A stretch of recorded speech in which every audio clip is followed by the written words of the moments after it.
Let's talk for a few minutes about worship. Worship takes on many forms in many different faith systems. And what exactly is worship? For example, in one faith, if you go for a worship, basically what happens is that they sit and sing what I would call bhajan, which is basically hymns. So they sing a lot of hymns, and then the priest or the person who is in charge of this worship service will come and give a discourse, and then they all take something and they walk out. In some other things, they have different ways of doing worship. They recite something and they bow down. In the Vedic tradition also we have a worship. And the question is, in the first place, why should I worship? What's the point in that? Because if I spend half an hour, 45 minutes, 1 hour, whatever I spend every single day, out of these 15, 16 hours, 17 hours that I may be awake, that's a significant chunk of time that I set aside for this activity.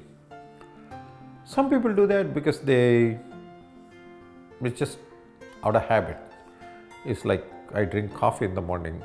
So from a very early age, they're taught to do this. They saw their father, grandfather, everybody do that. And some of they feel it's sort of like an addiction, if you will. Like if I don't drink coffee in the morning, I feel strange. Why? Because I'm addicted to caffeine in the morning, that's why. Similarly, some people are addicted to worship. If they don't do something, they don't feel right. So what happens a lot of times is people do things mechanically. Their mind is elsewhere. They're going through certain motions, because if they don't go through those motions in the morning, somehow their day is incomplete. And they have this gnawing fear inside that something happened today and something bad may happen because I did not do something I was expected and supposed to do. So it becomes more of an obligation and a duty. I don't know how useful that is, to be honest with you. On the other hand, if I look at worship as something I do voluntarily, knowingly, and with involvement, that definitely has a lot of benefits. I'll give you just a couple of very simple examples of that thing. In the Vedic tradition, I don't care which part of the country or the world you may be from, if you're going to do worship in the Vedic tradition, there are a couple of things we do right up front before we do anything else. We say a little prayer and then we jump right into a couple of activities. The first one is what we refer to as achamana. So, without going into the details of that thing, I'll just tell you what is the point in doing that. So, in the morning, I may take a shower, take a bath. So, my body externally, I clean it. And you know that when you take a shower, you feel good. But the question is, what happens to the insides? Because if it's dirty on the inside, you can never feel good. There's no way you can feel good. So part of this worship service, if you will, in the Vedic tradition, is we not only cleanse the insides, but also every single sensory organ. So my thing is that, okay, let my eyes be clean, my ears. I don't mean physically, but like what I see, what I hear, what I touch, what I smell, all of these things, I want it to be cleansed, right? Imagine if just cleaning the outside of the body makes you feel good, if with involvement, if you actually clean the insides with involvement. Because if there's no involvement, you're not cleaning anything. It's sort of like take a bucket of water and then take a mug and throw a couple of things and then you run out. That's not a good bath. I don't think it makes you feel good. On the other hand, if you stand in the shower, enjoy yourself, clean yourself with soap and clean off the soap, then you feel good. Similarly, the insides, you need to have the time and involvement to cleanse the insides. If you do that, automatically you just feel good. You feel really good. The second step we do is something that even the yoga teachers will teach you, which is what we call pranayama. So pranayama, that activity that is taught both by spiritual masters in the Vedic tradition as well as yoga teachers, is basically cleaning. It's not just a breathing exercise.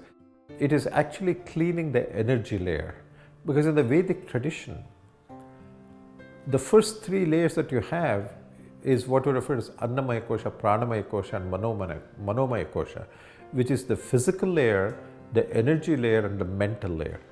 So in this worship system, I go from outside to inside. Outside I can take a shower, but what do you do about all the information that's going to come in? How about all the senses, sensory organs? I need to cleanse that. I need to cleanse my energy system.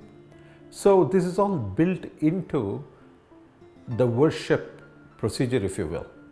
Now, for you to benefit from that, the first thing is you should understand and have the knowledge on what exactly you're doing.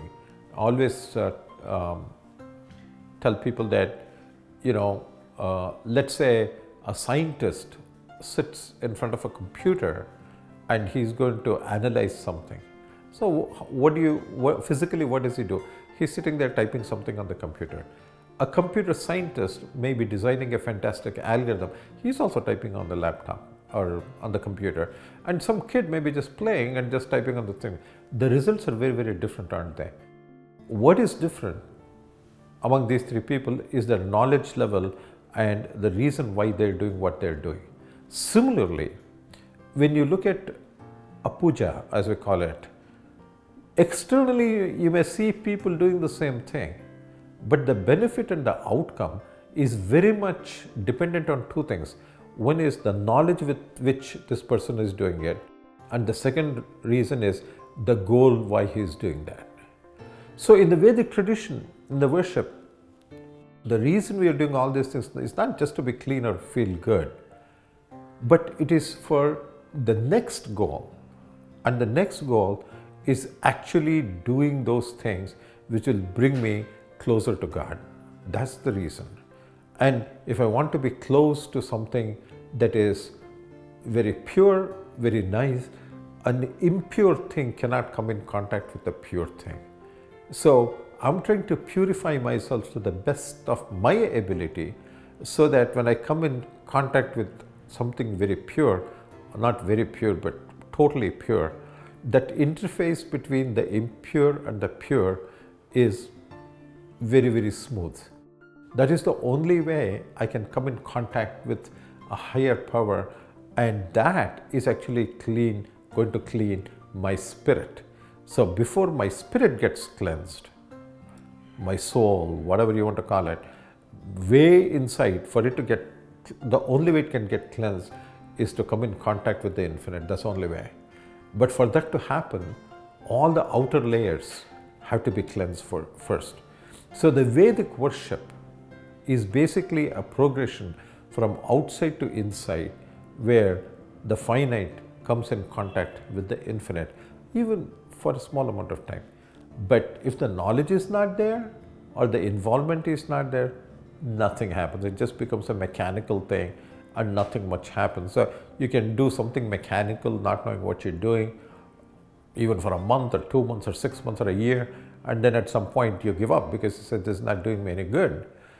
The fault is not with the process, the fault is with me. Because of ignorance and lack of involvement, I'm not benefiting system. So I'll end by going back to my analogy.